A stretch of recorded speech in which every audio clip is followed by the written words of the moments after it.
नमस्कार दोस्तों, आज मैं आपको बताऊंगा नेचुरल बॉडी बनाने के लिए कौन से 5 सप्लीमेंट लेने चाहिए।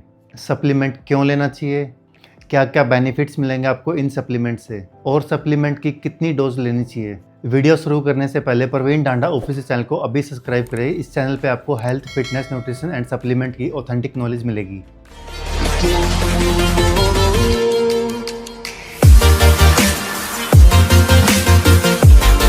सबसे पहला सप्लीमेंट जो आपको लेना चाहिए वो है प्रोटीन।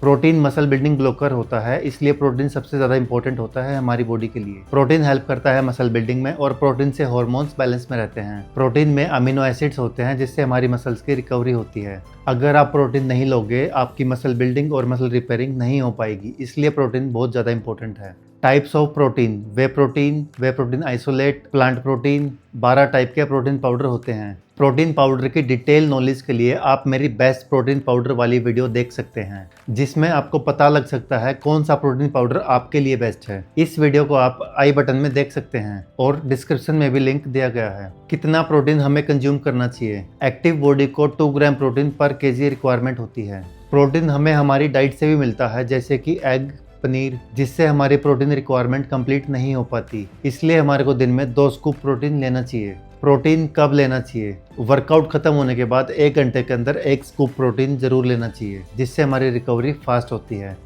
प्रोटीन को हमेशा मील्स के साथ डिवाइड करके लेना चाहिए। एग्जाम्पल, अगर हम दिन में 100 ग्राम प्रोटीन लेते हैं और हम दिन में 5 मील लेते हैं तो हमें हर एक मील में 20 ग्राम प्रोटीन लेना चाहिए। Creatine monohydrate. क्रेटीन हमारी बॉडी में एटीपी की प्रोडक्शन बढ़ाता है। एटीपी हमारी बॉडी में एनर्जी बनाती है। जितनी ज्यादा हमारी बॉडी में एटीपी होंगी उतना ही ज्यादा हम वेट उठा पाएंगे और उतनी ही ज्यादा हमारी स्ट्रेंथ बनेगी, जिससे हमारी मसल्स बनेंगी। क्रेटीन हमारी मसल्स में वाटर होल्ड करता है, जिससे न्यूट्रिएंट्स अच्छे से एब्जॉर्ब होते हैं, जिससे हमारी मसल्स के सेल वॉल्यूम बढ़ते हैं और हमारी मसल का साइज इंक्रीज होता है। ये सबसे सस्ता और सबसे इम्पोर्टेंट सप्लीमेंट होता है मसल बिल्डिंग के लिए। क्रेटीन की डोज क्या है? क्रेटीन की डोज है 3 से 5 ग्राम। क्रेटीन कब लेना चाहिए? क्रेटीन को वर्कआउट के बाद प्रोटीन के साथ लेना चाहिए।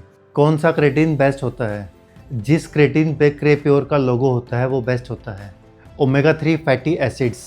Omega 3 supplement. ओमेगा 3 में EPA और DHA होता है, जो बॉडी में ज्वाइंट और हार्ट की हेल्थ इंप्रूव करता है।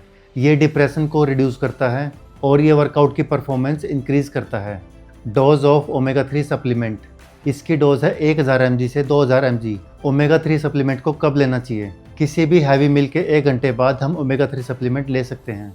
Pre workout supplement. Pre workout mainly 6 ingredient से मिलकर बनता है, जैसे कि L-arginine, caffeine, taurine, beta alanine, citrulline malate, creatine, और इन सब को कॉम्बिनेशन में लेने से हमारी फटीग डिले होती है और इसे लेने से हम लंबे टाइम तक सेम एनर्जी से वर्कआउट कर पाते हैं, जिससे हमारे वर्कआउट की परफॉर्मेंस इंक्रीज होती है।